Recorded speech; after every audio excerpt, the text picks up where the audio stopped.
നമസ്കാരം Prashant sir. P C George നമസ്കാരം. വീണ്ടും വാർത്തകളിൽ നിറയുന്നു. ഇത്തവണ ലവ് ജിഹാദ് പരാമർശമാണ്. അതും കണക്കുകളൊക്കെ മുന്നോട്ട് വെക്കുന്നുണ്ട് ലവ് ജിഹാദുമായി ബന്ധപ്പെട്ട്. എങ്ങനെ നോക്കിക്കാണും?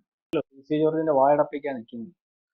ഇതിനകത്ത് വേറെ ഒന്നുമില്ല. KCBCയുടെ ഈ പറയുന്ന ലഹരി മുക്ത ഭാരതം എന്ന് പറയുന്ന ഒരു സെമിനാർ സംഘടിപ്പിക്കുന്ന സെമിനാറിനകത്ത് അത് ഈ സഭയുടേതായതുകൊണ്ടും അല്ലെങ്കിൽ സഭയ്ക്ക് വേണ്ടപ്പെട്ടവരെയാണല്ലോ അതിന് വിളിക്കാൻ സാധ്യതയുള്ളത്. പിന്നെ സമൂഹത്തിൽ അവർക്ക് നിൽക്കുന്ന അവർക്ക് താല്പര്യമുള്ള ആൾക്കാരെ വിളിക്കും. സഭയ്ക്ക് വേണ്ടപ്പെട്ട ആളും അല്ലെങ്കിൽ സഭയോട് അടുപ്പമുള്ള ആളും അതുപോലെ പൊതുമധ്യത്തിൽ നിൽക്കുന്ന ആളുമായതുകൊണ്ട് പാലായിൽ നടന്ന പരിപാടിക്ക് പി സി ജോർജിനെ വിളിച്ചു. പി സി ജോർജ് അപ്പൊ പി സി ജോർജിന്റെ അഭിപ്രായം പറയുന്നതായിട്ടാണ് ഇന്നലെ അദ്ദേഹത്തിന്റെ പ്രസംഗത്തിൽ നിന്നൊക്കെ നമുക്ക് മനസ്സിലാവുക.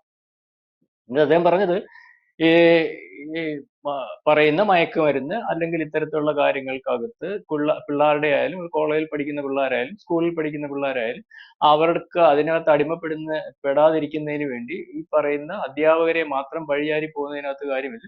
അതിനകത്ത് നമ്മുടെ വീട്ടിൽ നമ്മുടെ മാതാപിതാക്കൾ കൂടിയിരുന്ന് പിള്ളേരുമായിട്ട് ചർച്ച ചെയ്ത് അവരുടെ കാര്യങ്ങൾക്കകത്ത് തിരുത്തൽ വരുത്തി പോകുന്ന ഒരു കുടുംബം ഉണ്ടാകുന്നതാണ് ഏറ്റവും നല്ലത്. അങ്ങനെ വരുമ്പോൾ ഇതിനകത്തു നിന്നൊക്കെ വിടുതലുണ്ടാവും.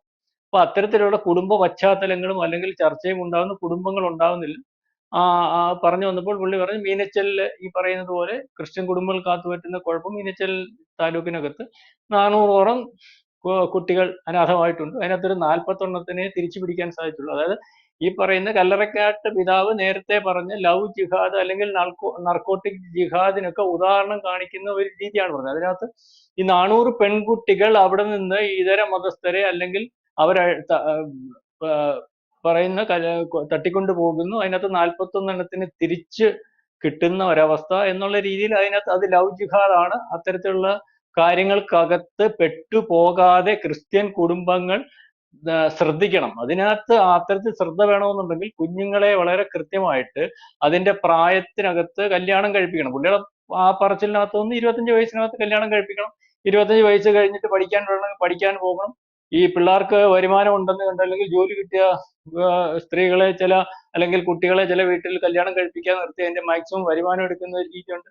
ആ രീതിക്ക് അതൊക്കെ വ്യത്യാസം വരുത്തണമെന്ന് പറഞ്ഞിട്ട് പുള്ളിയുടെ സഭയും അല്ലെങ്കിൽ പുള്ളിയുടെ സഭയ്ക്ക് അകത്ത് നിൽക്കുന്ന ആൾക്കാരോടും ക്രിസ്ത്യാനികളോടും ഒരു ക്രിസ്ത്യാനി എന്ന രീതിയിൽ അല്ലെങ്കിൽ നേതാവ് എന്നുള്ള രീതിയിൽ പുള്ളിയുടെ ഉപദേശവും അതിനകത്ത് വേണ്ടപ്പെട്ട കാര്യങ്ങളും പറയുന്ന ഒരവസ്ഥ. ഓരോരുത്തരും പ്രസംഗിക്കുമ്പോൾ അവർക്ക് അല്ലെങ്കിൽ ഉപദേശം കൊടുക്കാനുള്ള രീതിയും ഇതിനെ എങ്ങനെ തടയിടാമെന്നുള്ള രീതിയും ഒക്കെ പറഞ്ഞാണ്. എന്നിട്ട് ഈ ലവ് ജിഹാദ് എന്ന് പറയുന്ന ഒരു വേർഡ്, ഈ ജിഹാദ് എന്ന് പറയുന്ന വേർഡ് ഇപ്പം പലയിടത്തും നമ്മൾ കേൾക്കുന്നുണ്ട്. കേരളത്തിനകത്ത് പലയിടത്തും കേൾക്കുന്നുണ്ട്. ജിഹാദ്, ലവ് ജിഹാദ് ഉണ്ട്, നർക്കോട്ടിക് ജിഹാദ് ഉണ്ട്, ഏറ്റവും അവസാനം വോട്ട് ജിഹാദ് ഉണ്ട്, ഭൂമി ജിഹാദ് ഉണ്ട്. അപ്പൊ ഈ ജിഹാദ് എവിടുന്ന് വന്നു? പി സി ജോർജ് കൊണ്ടുവന്നതാണോ? എനിക്കറിയത്തില്ല. ജിഹാദ് എന്ന് പറയുന്ന വേർഡ് പി സി ജോർജ് കൊണ്ടുവന്നതൊന്നുമല്ല. ഇപ്പൊ പറയുന്ന ആൾക്കാർ കോടതി തെളിയിക്കപ്പെട്ടിട്ടുണ്ടെന്ന്. ഈ ജിഹാദ് എന്ന് പറയുന്ന നമ്മൾ മനസ്സിലാക്കുമ്പോൾ ഇപ്പം കേരളത്തിലോ ഇന്ത്യയിലോ ഒരു മതത്തിലുള്ളവർ വേറെ മതത്തിനകത്ത് നിൽക്കുന്നവരെ കല്യാണം കഴിക്കുന്നതിനകത്ത് കുഴപ്പം ഉണ്ട് എന്ന് എനിക്ക് തോന്നുന്നില്ല. പക്ഷെ കല്യാണം കഴിക്കുമ്പോൾ ഇപ്പം മുസ്ലിം പയ്യന് ഒരു ഹിന്ദു പെൺകുട്ടിയെ കല്യാണം കഴിക്കുന്നതിന് മുമ്പ് ആ പെൺകുട്ടിയെ കൊണ്ടുവന്ന് മതം മാറ്റണമെന്ന് നിർബന്ധം പിടിക്കുന്നു. അല്ലെങ്കിൽ ആ പെൺകുട്ടിയെ കൊണ്ടുവന്ന് എന്തോ നിത്യസരണിയോ അങ്ങനെ കണ്ട ഒരു പേരുണ്ടല്ലോ, അവിടെ കൊണ്ടുവന്ന് മതപഠനം നടത്തുന്നു. പല കേസ് സത്യസരണി അവിടെ കൊണ്ടുവന്ന് മതപഠനം നടത്തുന്നു. അതിനുശേഷം കല്യാണം കഴിക്കുന്നു. ഇതിനെല്ലാം തണലായും താങ്ങായും നമ്മൾ അന്ന് നോക്കിക്കണ്ടപ്പോൾ പല വിഷയങ്ങൾ അറിയാലോ. തിരുവനന്തപുരത്തുള്ള 2 പെൺകുട്ടികൾ അല്ലെങ്കിൽ ഒരു പെൺകുട്ടിയുടെ ഇതുപോലെ വിഷയം വന്നിട്ട് ആ പെൺകുട്ടിക്ക് സാമ്പത്തിക സഹായത്തിന് വേണ്ടി ഒരു ദിവസം കൊണ്ട് 80 ലക്ഷം രൂപ പിരിച്ചെടുക്കുന്ന ഒരു കേസ്. എന്നിട്ട് ഈ പല കേസുകളും നമ്മൾ പിന്നെ നോക്കുമ്പോൾ ഈ പെൺകുട്ടികൾ ഇവിടുന്ന് സിറിയയിലും മറ്റേലും ഒക്കെ പോയി പൊട്ടിത്തെറിക്കുന്നു. ഒരു പെൺകുട്ടി തിരുവനന്തപുരത്തുണ്ടല്ലോ, ഇപ്പോഴും ആ തള്ള കരഞ്ഞു വിളിച്ചുകൊണ്ട് നടക്കുമല്ലേ. പെൺകുട്ടി സിറിയയിൽ ഈ പറയുന്ന IS ഭാഗമായിട്ട് വന്ന് അവിടെ ആ സിറിയൻ ഗവൺമെന്റ് പിടിച്ച് ജയിലിലിട്ടേക്കും. അവിടുന്ന് ഇവിടുത്തെ ഗവൺമെന്റ് തിരിച്ചു കൊണ്ടുവരണമെന്ന് പറഞ്ഞിട്ട് വഴക്കുണ്ടാക്കുന്ന കേട്ടല്ലോ. അപ്പൊ ഈ രീതിയിലുള്ള ആരോപണം കേരളത്തിൽ ഏറ്റവും കൂടുതൽ മറ്റ് സംസ്ഥാനങ്ങളിനകത്തെക്കാട്ടിൽ കൂടുതലായിട്ട് നിൽക്കുന്നതും അല്ലെങ്കിൽ ഇവിടുന്ന് പലായനം ചെയ്ത് IS അല്ലെങ്കിൽ മറ്റേ ഈ തീവ്ര സംഘടനയൊക്കെ ഭാഗമായിട്ട് പോയിട്ടുള്ളവരുടെ എണ്ണം നോക്കുമ്പോൾ ഇതിനെക്കാട്ടി വലിയ വലിപ്പത്തിലുള്ള സംസ്ഥാനങ്ങളെക്കാട്ടി കൂടുതൽ ആളുകൾ കയറിപ്പോയിട്ടുള്ളതാണെന്ന് രേഖാമൂലം നമ്മൾക്ക് കണക്കുള്ളപ്പോൾ അതിനെപ്പറ്റി പറയുമ്പോൾ അത് പറയാൻ പാടില്ല എന്ന് നിർബന്ധം പിടിക്കുന്ന ആരാ?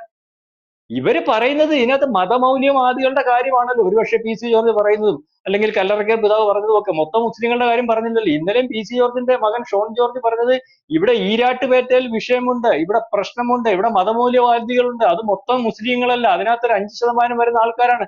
അവരുടെ അജണ്ടകൾ കേരളത്തിൽ പാസ്സാക്കി പോകുന്നതിനും അല്ലെങ്കിൽ ഈരാറ്റുപേട്ട നശിപ്പിക്കുന്നതിനും വേണ്ടി നിൽക്കാൻ ഞങ്ങൾ അനുവദിക്കത്തില്ല.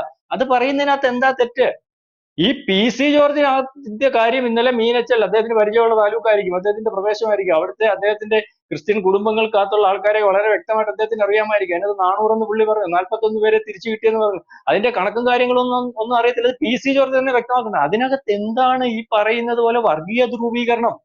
എനിക്ക് മനസ്സിലാവുന്നില്ല. ഇനി കോടതി, ഞാൻ ഈ വലിയ പറയുന്നത് പോലെ ഈ പറയുന്ന നിയമജ്ഞനും ഒന്നുമല്ല. ഈ പറയുന്ന ക്രിസ്ത്യാനികൾ അവരുടെ കുഞ്ഞുങ്ങളെ സൂക്ഷിക്കണം. ഇതുപോലെ ഈ പറയുന്ന വ്യാജ പ്രേമം നടിച്ച് ആരെങ്കിലും തട്ടിക്കൊണ്ട് പോകുന്നുണ്ടെങ്കിൽ അവരെ തിരിച്ചറിയണം, അതിന് കുടുംബം ശ്രദ്ധിക്കണം, അത്തരത്തിൽ പിള്ളേരെ ബോധവൽക്കരിക്കണം എന്ന് ക്രിസ്ത്യാനികളുടെ ഇടയ്ക്ക് നിന്ന് പറയുന്നതിനകത്ത് എന്തോ ഈ പറയുന്ന വർഗീയ ധ്രുവീകരണം ഉണ്ടാകുന്നത്. വർഗീയ ധ്രുവീകരണം എന്ന് പറയുന്നത് ഞാൻ പഠിച്ചിട്ടുള്ളത്, ക്രിസ്ത്യാനി എല്ലാം കൂടെ ഈ പറയുന്ന അവിടുത്തെ ഹിന്ദുക്കളെ അടിച്ചോടിക്കണം, അല്ലെങ്കിൽ മുസ്ലിങ്ങളെ അടിച്ചോടിക്കണം, അവരെ തല്ലിക്കൊള്ളണം, അവരെ നാട് കടത്തണം, അവരെ ഇവിടെ ഇല്ലായ്മ ചെയ്യണം, അവരുടെ ആചാരങ്ങൾ അനുവദിക്കാൻ പാടില്ല എന്ന് പറയുന്നതിനകത്തല്ലേ വർഗീയ ധ്രുവീകരണം എന്ന് പറയുന്നത്. അപ്പൊ ഇതൊരു വർഗീയ ധ്രുവീകരണമല്ല. ഒരാൾ ഒരു പ്രത്യേക താല്പര്യമുള്ള, അതുപോലെ ഈ പറയുന്ന പോലെ മതമൗല്യവാദികളായിട്ടുള്ള 5% വരുന്ന ആൾക്കാർ ചെയ്യുന്ന കാര്യങ്ങൾ ചൂണ്ടിക്കാണിക്കുമ്പോൾ ഇത് പറയാൻ അനുവദിക്കാത്ത ഒരവസ്ഥ. ഈ കല്ലറയ്ക്കൽ പിതാവ് ഇവിടെ ലവ് ജിഹാദ് എന്ന് പറയുന്ന വിഷയം ഹിന്ദുക്കളുടെ ഇടയിലും അല്ലെങ്കിൽ ക്രിസ്ത്യാനികളുടെ ഇടയിലും കേരളം മൊത്തം ചർച്ചയായപ്പോൾ കല്ലറയ്ക്കൽ പിതാവ് ആ വിഷയത്തെ പറ്റി പറഞ്ഞു വളരെ കൂടുതലായിട്ട്. അന്ന് അയാൾ പറഞ്ഞ സംഖ്യ എന്ന് പറഞ്ഞാൽ 3000-ൽ പരോ 4000-ൽ പരോ പറഞ്ഞപ്പോൾ ഇവിടുത്തെ PFI കാരൻ എന്തിനാ മാർച്ച് നടത്തുന്നത്? SDPI കാരൻ എന്തിനാ മാർച്ച് നടത്തുന്നത്? അവനാണ് ഇതിന്റെ കസ്റ്റോഡിയൻ. അവൻ എന്തിനു മാർച്ച് നടത്തുന്നു? SDPI കാരൻ എന്താ, അല്ലെങ്കിൽ PFI കാരൻ എന്തിനാ മാർച്ച് നടത്തിയപ്പോൾ അവനാണ് ഇതിന്റെ കസ്റ്റോഡിയൻ. അയാൾ പുള്ളി അങ്ങനെ പറഞ്ഞായിരുന്നു. അതിനുവേണ്ടി ആരെങ്കിലും തയ്യാറാവുന്നുണ്ടെങ്കിൽ അതിനകത്ത് ഒരു കരുതൽ വേണമെന്ന് അവരുടെ സഭയെടുത്ത് പറയുമ്പോൾ ഇയാൾ അവിടുത്തെ അരമനയിലോട്ട് മാർച്ച് നടത്താൻ പോയതിന്, ആ അരമനയിലോട്ട് മാർച്ച് നടത്തിയ തെറ്റാണെന്ന് ഇവിടുത്തെ ഏതെങ്കിലും ഈ പറയുന്ന പി സി ജോർജിനെതിരെ ഇപ്പം മതവിദ്വേഷ പ്രസംഗം എന്ന് പറഞ്ഞ് അദ്ദേഹം പറയുന്നതിന്റെ പുറകിലെല്ലാം നടക്കുന്ന ആൾക്കാർ ആരെങ്കിലും അന്ന് ആ പറയുന്ന മാർച്ചിനകത്ത് BJP അല്ലാതെ നിന്നായിരുന്നു? BJPക്ക് അകത്ത് ഇവരവരുടെ ഭാഗമല്ലാത്തതുകൊണ്ട് അവരാ രാഷ്ട്രീയമായിട്ട് പി സി ജോർജ് അവിടെ ചെന്നായിരുന്നു. പി സി ജോർജ് ഇന്നലെ പ്രസംഗത്തിൽ പറയുന്നുണ്ട്, പാലായിൽ എനിക്ക് നിങ്ങളോടൊരു സങ്കടം അഭ്യർത്ഥിക്കാറുണ്ട് ഇവിടുത്തെ ക്രിസ്ത്യാനികളോട്. ഇവിടുത്തെ കല്ലറയ്ക്കൽ പിതാവ് പറഞ്ഞ വിഷയത്തിനകത്ത് ഇടപെടാൻ അന്ന് ഇവിടുത്തെ ഒരു ക്രിസ്ത്യാനിയും ഉണ്ടായിരുന്നില്ല, ഞാൻ മാത്രമേ ഉണ്ടായിരുന്നുള്ളൂ. അപ്പൊ ഇതിനകത്ത് ഒരു അജണ്ടയുണ്ട്. അദ്ദേഹത്തിന് 3 വട്ടം അദ്ദേഹത്തെ അറസ്റ്റ് ചെയ്തു. 3 വട്ടം ഇതുപോലെ സാമ്യം വരുന്ന കാര്യങ്ങൾ അറസ്റ്റ് ചെയ്ത്. ഈ രാംകുമാർ അല്ലെങ്കിൽ അന്ന് രാംകുമാർ എന്ന് പറഞ്ഞ സുപ്രീം കോടതി വക്കീല് അദ്ദേഹത്തിന് ഏറ്റവും അവസാനത്തെ അറസ്റ്റും ജാമ്യമില്ലാതെ കൊടുക്കുന്ന അവസ്ഥ വന്നപ്പോൾ അദ്ദേഹം ആ പ്രസംഗം കേട്ടിട്ട് പറഞ്ഞു, എന്തോ ഇതിനകത്ത് വർഗീയ ധ്രുവീകരണമൊന്നുമില്ല, ഞാനൊന്നും കാണുന്നില്ല, പിന്നെ കോടതിയുടെ പറച്ചിൽ കേട്ട് കോടതിയെ ബഹുമാനിക്കുന്നതുകൊണ്ട് ഞാൻ ഇടപെടുന്നില്ല, ആ സുപ്രീം കോടതിയിൽ പോയാൽ അതിനകത്ത് വർഗീയ ധ്രുവീകരണം വരുന്ന പരാമർശമൊന്നുമില്ല. ഇപ്പൊ കേസ് കൊടുത്തേക്കുവാ. 3-4 പേര് കേസ് കൊടുത്തിട്ടുണ്ട്. അതിനകത്ത് ആദ്യം നിൽക്കുന്ന യൂത്ത് കോൺഗ്രസ്സാ, പിന്നെ നിൽക്കുന്ന ഈ പറയുന്ന മുസ്ലിം സംഘടന എന്തിനാ അതിനകത്ത് നിൽക്കുന്നേ? മുസ്ലിം സംഘടന ആരെങ്കിലും മുസ്ലിം സംഘടന അല്ല, ഈ മുസ്ലിം ലീഗ് എന്തിനകത്ത് നിൽക്കുന്നത്? മുസ്ലിം ലീഗിന് ആരെങ്കിലും എന്തെങ്കിലും പറഞ്ഞു? മുസ്ലിം ലീഗ് ഇപ്പം നമ്മൾക്ക് മനസ്സിലാവുന്നു, മുസ്ലിം ലീഗ് എന്ന് പറയുന്ന അല്ലെങ്കിൽ മതേതര ജനാധിപത്യ രാഷ്ട്രീയ പാർട്ടി എന്ന് പറഞ്ഞ് കേരളത്തിൽ എല്ലാ മതങ്ങളും ഒന്നിച്ചു നിൽക്കണമെന്ന് പറഞ്ഞ് ഈ പറയുന്ന പല വിഷയങ്ങളും വരുമ്പോൾ ക്രിസ്ത്യാനികളുടെ അച്ഛന്മാരെ അല്ലെങ്കിൽ ഇതുപോലെ തിരുമേനിമാരെയൊക്കെ കണ്ടിട്ട് കൈ കൊടുത്തിട്ട് പോയിട്ട് വഖഫിന്റെ വിഷയം വരുമ്പോൾ അല്ലെങ്കിൽ എവിടെങ്കിലും ലവ് ജിഹാദ് വിഷയം വരുമ്പോൾ ഇതുപോലെ ഏതെങ്കിലും ഒക്കെ SDPI കാരന്റെ വിഷയം വരുമ്പോൾ ജമാഅത്ത് ഇസ്ലാമി PFI കാരന്റെ വിഷയം വരുമ്പോൾ അതിന് അച്ചാരം പിടിക്കാൻ നിൽക്കുമ്പോൾ ഇതിന്റെ ഭാഗമായിട്ട് ഇവിടുത്തെ മുസ്ലിം ലീഗ് മാറുന്നു എന്നല്ലേ നമുക്ക് തോന്നേണ്ടത്? അല്ലെങ്കിൽ പണ്ട് ഇന്ത്യ വിഭജനത്തിൽ നിന്ന മുസ്ലിം ലീഗ് വീണ്ടും തിരിച്ചു വരുന്നല്ലേ നമുക്ക് തോന്നുന്നത്? അപ്പൊ ഇതിനകത്തൊരു ഈ പറയുന്നത് പോലെ നേരത്തെ പലവട്ടം ചർച്ച ചെയ്തതുപോലെ ഈ കാണുന്ന വിഷയത്തിനകത്ത് KCBCയുടെ ഒരു ഇതിനകത്ത് അല്ലെങ്കിൽ ക്രിസ്ത്യാനികളുടെ മാത്രം നടക്കുന്ന ഒരു യോഗത്തിനകത്ത് അതിനകത്ത് ക്രിസ്ത്യാനികൾ എങ്ങനെ ആയിരിക്കണമെന്ന് ക്രിസ്ത്യാനികൾക്ക് വേണ്ടപ്പെട്ട ഒരു നേതാവ് അല്ലെങ്കിൽ അവർക്ക് വേണ്ടപ്പെട്ട ആളായതുകൊണ്ട് അവിടെ പ്രസംഗിക്കാൻ വിളിച്ചത്, അവർക്ക് വേണ്ടപ്പെട്ട ഒരു നേതാവ് അയാൾക്ക് ക്രിസ്ത്യാനിയെ പറ്റി അറിയാം അല്ലെങ്കിൽ ആ രീതി ജീവിക്കുന്ന ഒരാൾ ഒരു കുടുംബം എങ്ങനെ നടത്തിക്കൊണ്ട് പോകണം എന്ന് അയാളുടെ ഒരു അഭിപ്രായം പറയുമ്പോൾ അതിനകത്ത് ലവ് ജിഹാദ് എന്ന് പറയുന്ന വേർഡ് ലവ് ജിഹാദ് എന്ന് പറയാൻ പറ്റത്തില്ല എന്ന് പറഞ്ഞ് ഏതെങ്കിലും കോടതി വിധിച്ചിട്ടുണ്ടോ എന്ന് എനിക്കറിയത്തില്ല. ലവ് ജിഹാദ് നടന്നിട്ടില്ല എന്ന് സുപ്രീം കോടതിയിൽ അല്ലെങ്കിൽ ഒരു കോടതിയിലും ലവ് ജിഹാദ് ഉണ്ട് എന്ന് പറഞ്ഞൊരു കേസ് തെളിയിക്കപ്പെട്ടിട്ടില്ല എന്ന് പറഞ്ഞാണ് ഈ നമ്മുടെ ലോകസഭയിൽ ഒരു മറുപടി അല്ലെങ്കിൽ അത്തരത്തിൽ മന്ത്രി പറഞ്ഞു. ലവ് ജിഹാദ് എന്ന് പറയുമ്പോൾ ഇപ്പൊ ഒരു പെൺകുട്ടിയെ തട്ടിക്കൊണ്ടുപോയി, ആ പെൺകുട്ടിയെ തട്ടിക്കൊണ്ടുപോയി മതം മാറ്റി അല്ലെങ്കിൽ അതിനെ ആ രീതിയിൽ കല്യാണം കഴിച്ചു, പരിവർത്തനം നടത്തി, ആ പെൺകുട്ടിയെ കൊണ്ടുവന്ന് ഭാര്യയും ഭർത്താവിനെയും കൂടെ കൊണ്ടുവന്ന് അതിന്റെ തന്തയും തള്ളയും കേസ് കൊടുക്കുമ്പോൾ കോടതി കൊണ്ട് നിർത്തുമ്പോൾ അത് ആ മതമൗലികവാദികളുടെ ഭാഗമായിട്ട് നിൽക്കുകയും ഭർത്താവിന്റെ ഭാഗമായിട്ട് നിൽക്കുകയും ചെയ്യുമ്പോൾ നിങ്ങൾ കല്യാണം കഴിച്ചത് പ്രേമിച്ചാണോ? ആണോ? നിങ്ങളെ ആരെങ്കിലും സമ്മർദ്ദം ചെലുത്തിയോ? ഇല്ല. സമ്മർദ്ദം ചെലുത്തിയെങ്കിൽ ഇങ്ങനെയാ കോടതി പറയുന്നത്. അല്ലെങ്കിൽ ഇതിനകത്ത് ലവ് ജിഹാദാന്ന് പറയുന്നത്, അയ്യോ ഒരു ജിഹാദും ഇല്ല, അപ്പൊ പിന്നെ കോടതിക്ക് എന്ത് ചെയ്യാൻ പറ്റും? കോടതിക്ക് അവിടെ ഇരിക്കുന്ന ജഡ്ജിക്ക് പോലും ഇത് ലവ് ജിഹാദാണ്, ഇത് പർപ്പസ്ഫുള്ളി ഇങ്ങനെ ചെയ്താണ്, ഇതിന്റെ പുറകിൽ ആളുണ്ടെന്ന് ബോധ്യപ്പെട്ടാൽ പോലും അദ്ദേഹത്തിന് ചോദിക്കുന്ന ചോദ്യങ്ങളും അവിടെ വിസ്തരിക്കുന്നതിനകത്ത് വരുന്ന തെളിവുകളുടെ അടിസ്ഥാനത്തിൽ മാത്രമേ അതിന് അഭിപ്രായം പറയാൻ പറ്റത്തുള്ളൂ. കൊലക്കേസായാൽ പോലും നിൽക്കുന്ന പ്രതി കൊന്നിട്ടുണ്ട് എന്ന് ബോധ്യമുള്ള ഈ പറയുന്ന ജഡ്ജിക്ക് ബോധ്യമുണ്ടെങ്കിൽ അയാൾ കൊന്നിട്ടുണ്ടെന്ന് തെളിയിക്കുന്ന തെളിവുകൾ അദ്ദേഹത്തിന്റെ മുൻപിൽ നിരത്തിയാലേ, അല്ലെങ്കിൽ അത് ആ ബോധ്യപ്പെടുന്ന തെളിവുകൾ ഉണ്ടെങ്കിലേ അത് വിധിക്കാൻ പറ്റത്തുള്ളൂ. അങ്ങനെയൊക്കെ പ്രശ്നങ്ങളുണ്ട്. അപ്പൊ ഇതിനകത്ത് ഒരു പ്രത്യേക അജണ്ടയുണ്ട്. ഈ പറയുന്നത് പോലെ കേരളത്തിൽ ഈ പറയുന്ന UDF-ഉം LDF-ഉം അല്ലെങ്കിൽ ഇവിടുത്തെ മതമൗലികവാദികളും ഒക്കെ ഈ പറയുന്ന ഒരു മതേതര ജനാധിപത്യ സംവിധാനത്തിൽ നിൽക്കുന്ന പാർട്ടിയായിട്ടുള്ള BJP എന്ന് പറയുന്ന പാർട്ടിയെ പല ഘട്ടങ്ങളിലും അല്ലെങ്കിൽ ഇപ്പോഴും അത് ഈ പറയുന്ന ഒരു പ്രത്യേക മതവിഭാഗത്തിന്റെയാണ്, അല്ലെങ്കിൽ അവർ പ്രശ്നക്കാരാണ്, അവർ വന്നാൽ ഇവിടുത്തെ ബാക്കിയുള്ള ആൾക്കാരെ ഓടിക്കും, തല്ലിക്കൊല്ലും, അവരുടെ കാര്യങ്ങൾ അവരുടെ ആചാരങ്ങളിലൂടെ നടക്കത്തില്ല എന്ന് പറയുന്ന അജണ്ട കൃത്യമായിട്ട് പറയുന്നത് പോലെ ഇവിടുത്തെ മതമൗലികവാദികളുടെ കാര്യങ്ങൾ ആരെങ്കിലും പറയാൻ തുനിഞ്ഞാൽ, അല്ലെങ്കിൽ അത് പറയാൻ അനുവദിക്കാത്ത ഒരവസ്ഥയിലേക്ക് ഒരു ഗൂഢമായ നീക്കം നടത്തും എന്നുള്ളതിന് തെളിവാണ് PC ജോർജിനെതിരെയുള്ള നീക്കം. അല്ലാതെ PC ജോർജ് ഈ പറയുന്ന പോലെ മതസ്പർദ്ധയും മറ്റു കാര്യങ്ങളും ഒന്നും നടത്തി മുന്നോട്ട് പോകുന്ന ഒരു അവസ്ഥയില്ല. ഏതായാലും PC ജോർജിനെതിരെ വളരെ കൂടുതലായിട്ട് കേസ് ഇപ്പോൾ വന്നിട്ടുണ്ട്. അതിനകത്ത് മുസ്ലിം ലീഗ് ഉണ്ട്, അല്ലെങ്കിൽ അതിന്റെ യുവജന സംഘടനയുണ്ട്, യൂത്ത് കോൺഗ്രസ് ഉണ്ട്, വേറെ ചില സംഘടനകളുണ്ട്. അപ്പൊ അതായത് വളരെ കൂട്ടായിട്ട് ആലോചിച്ച് കൂട്ടായിട്ട് തീരുമാനമെടുത്ത് കൂട്ടായിട്ട് നിന്ന് PC ജോർജിനെ തീർക്കുന്നതിന് വേണ്ടി വീണ്ടും കേസെടുപ്പിച്ച് അകത്തിടുന്നതിന് വേണ്ടി. അപ്പൊ ഒരു കാര്യം നമ്മൾ PC-യുടെ ഒരു സ്വഭാവം അനുസരിച്ച് അന്ന് നമ്മൾ പറഞ്ഞതുപോലെ PC വെളിയിൽ വന്നാൽ PC വാ തുറക്കും, ഉള്ള കാര്യം വിളിച്ചു പറയും, വീണ്ടും PC ശക്തനായിട്ട് മുന്നോട്ട് പോകും. ഇവരെത്രത്തോളം PC-യെ ഒതുക്കാൻ ശ്രമിക്കുന്നു അത്രത്തോളം PC വലുതായിക്കൊണ്ടിരിക്കും. ഇപ്പോൾ PC-യെ ഇനിയും ഉപദ്രവിക്കുന്ന ഒരു അവസ്ഥ വന്നാൽ PC ആർക്ക് വേണ്ടി സംസാരിക്കുന്നു അവരുടെ ഭാഗത്തു നിന്നും ഇനിയും ഒരു അനക്കം ഉണ്ടാകുന്ന ഒരവസ്ഥ ഉണ്ടാകും.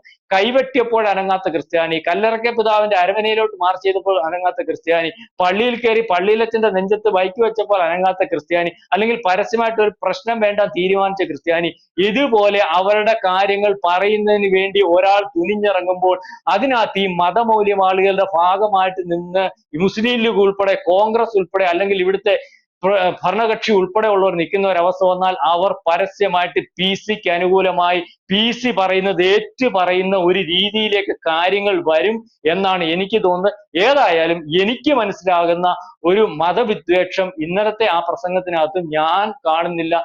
അത് മതവിദ്വേഷം എന്ന് പറഞ്ഞാൽ മറ്റൊരു മതത്തെ ഇല്ലായ്മ ചെയ്യണം, മറ്റൊരു മതത്തെ നമ്മൾ ആക്രമിക്കണം, മറ്റൊരു മതത്തിന്റെ ആചാരങ്ങളെ ഇല്ലായ്മ ചെയ്യണം, ആ രീതിയിൽ ആൾക്കാരെ കൂട്ടിയോജിപ്പിച്ച് ആ രീതിയിൽ പ്രബോധനം ചെയ്യുന്നതിന് ഉള്ള രീതിക്കാണ് മതവിദ്വേഷം എന്ന് പറയുന്നത്. അല്ലെങ്കിൽ ക്രിസ്ത്യാനി എങ്ങനെ ഇരിക്കണം, ഹിന്ദു എങ്ങനെ ഇരിക്കണം എന്ന് അവരെ വിളിച്ചുകൂട്ടി പറയുന്നതിനകത്ത്, അല്ലെങ്കിൽ നമ്മുടെ ആചാരങ്ങൾ സംരക്ഷിക്കണമെന്ന് പറയുന്നതിനകത്ത്, നമുക്കൊരു യോജിപ്പുണ്ടാവണം എന്ന് പറയുന്നതിനകത്ത്, നമ്മളുടെ കുട്ടികളെ നമ്മൾ സംരക്ഷിക്കണം, അവരെ നമ്മളുടെ കൾച്ചറിൽ വളർത്തണമെന്ന് പറയുന്നതിനകത്ത് എന്തെങ്കിലും മതവിദ്വേഷം ഉണ്ടോ എന്ന് എനിക്കറിയത്തില്ല. ഇല്ലെന്ന് തന്നെയാണ് എൻ്റെ ധാരണ.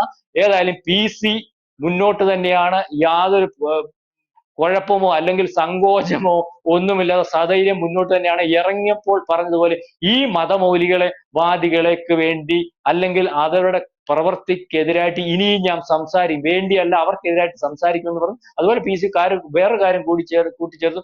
ഇരിങ്ങാലക്കുടയിൽ കഴിഞ്ഞ ദിവസം ഈ പറയുന്ന നായ്ക്കൽ എന്ന് പറഞ്ഞ സ്ഥലത്ത് സ്ഫോടക വസ്തു പിടിച്ചു. ഇതെന്തിന് പിടിച്ചു? ഇതിന്റെ വ്യക്തത നാട്ടുകാർക്ക് അറിയണ്ടേ?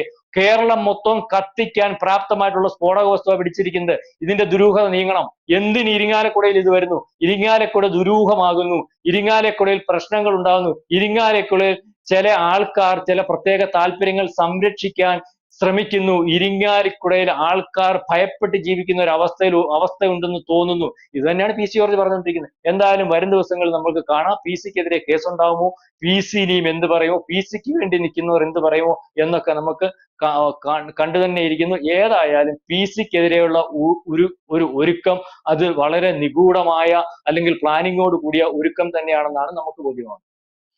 കൂടുതൽ വാർത്തകളും വിശേഷങ്ങളും നിങ്ങളിലേക്ക് എത്താൻ ABC മലയാളം സബ്സ്ക്രൈബ് ചെയ്യുക, ബെൽബട്ടനും അമർത്തുക.